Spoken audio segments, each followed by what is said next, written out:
Cara meraih husnul khotimah sesuai manhaj salaf. Bismillahirrahmanirrahim. Alhamdulillahi Rabbil Alamin. Segala puji hanya milik Allah, Rabb semesta alam. Shalawat dan salam semoga tercurah kepada Nabi kita Muhammad sallallahu alaihi wasallam, kepada keluarga beliau, para sahabat dan seluruh pengikutnya hingga hari kiamat. Saudaraku yang dirahmati Allah, tidak ada satupun di antara kita yang tahu kapan dan bagaimana kita akan wafat.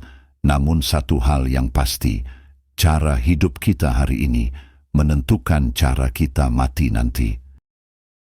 Maka pertanyaan terpenting dalam hidup ini bukanlah sudah sejauh apa dunia kita, tapi bagaimana akhir hidup kita di sisi Allah.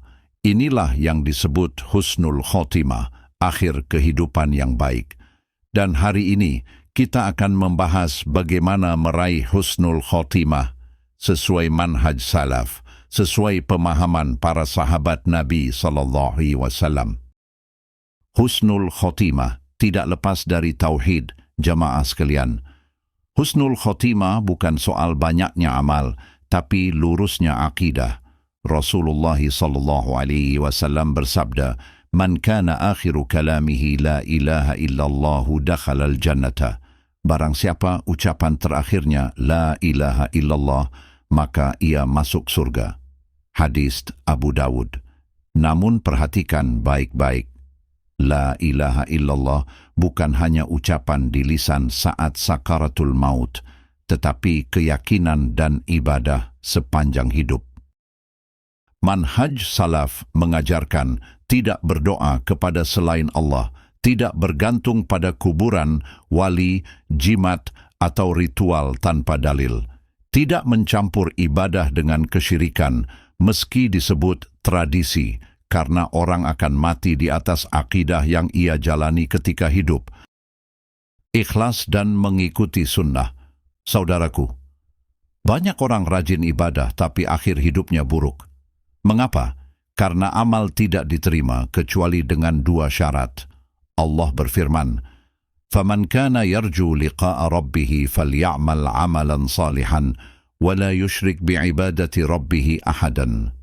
Quran Surah Al-Kahfi ayat 110. Para ulama salaf menjelaskan, ikhlas karena Allah, mengikuti sunnah Nabi SAW.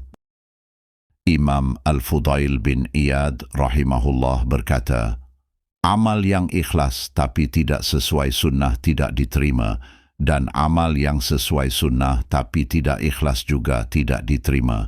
Maka siapa yang ingin husnul khotimah, perbaiki niat, ikuti sunnah, tinggalkan bid'ah meski terasa indah. Menjaga syalat hingga akhir hayat. Jamaah yang dirahmati Allah, syalat adalah penentu nasib terakhir seorang hamba. Rasulullah SAW bersabda, amalan pertama yang dihisab pada hari kiamat adalah salat. Hadis Tirmidzi. Manhaj salaf sangat tegas dalam masalah salat, tidak meremehkannya, tidak menunda tanpa uzur, menjaga salat berjamaah bagi laki-laki. Banyak ulama salaf berkata, siapa yang menyia-nyiakan salat, maka yang lain lebih mudah ia sia-siakan. Jika ingin wafat dalam keadaan baik, jangan mulai hari ini dengan meremehkan salat. Takut su'ul khotimah bukan merasa aman. Saudaraku, orang-orang salaf adalah orang paling takut kepada Allah, padahal amal mereka luar biasa. Allah berfirman, "Walladzina yu'tuna ma atau wa qulubuhum wajilah." Quran Surah Al-Mu'minun ayat 60. Aisyah radhiyallahu anha bertanya, apakah mereka pencuri dan pezina? Nabi SAW menjawab, tidak. Mereka adalah orang yang salat dan puasa, tetapi takut amalnya tidak diterima. Inilah manhaj salaf. Takut amal ditolak, tidak merasa aman dari azab Allah, selalu introspeksi diri.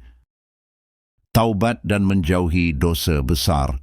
Jamaah sekalian, dosa adalah pintu su'ul khotimah, terutama syirik kecil, riya', jimat. zina dan pornografi, riba, durhaka kepada orang tua, menunda taubat.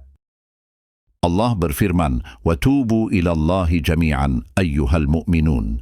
Quran Surah An-Nur ayat 31. Rasulullah SAW bersabda, "Sesungguhnya aku beristighfar kepada Allah lebih dari 70 kali dalam sehari." Hadis riwayat Bukhari. Siapa yang terbiasa taubat saat sehat akan dimudahkan taubat saat sakaratul maut. Doa dan lingkungan syalih. Salaf sangat menjaga doa agar akhir hidup mereka baik. Doa yang sering mereka baca, "Allahumma ahsin khatimatana." Ya Allah, perbaikilah akhir hidup kami. Ya muqallibal qulubi thabbit qulubana ala dinika. Dan Rasulullah SAW bersabda, seseorang akan mati sesuai dengan kebiasaan hidupnya. Hadis riwayat Muslim. Maka biasakan majlis ilmu, berteman dengan orang syalih, hidupkan Al-Quran dan zikir. Saudaraku yang dirahmati Allah, kita tidak meminta mati sekarang, tapi kita mempersiapkan mati mulai hari ini, karena husnul khotimah bukan hadiah instan di akhir hayat, tapi hasil dari istiqamah seumur hidup. Semoga Allah menjaga tauhid kita, menetapkan kita di atas sunnah, mengampuni dosa-dosa kita, dan mewafatkan kita dalam keadaan husnul khotimah. Amin ya Rabbal Alamin. Wa sallallahu ala nabiyyina Muhammad wa ala alihi wa sahbihi ajma'in walhamdulillahi rabbil alamin.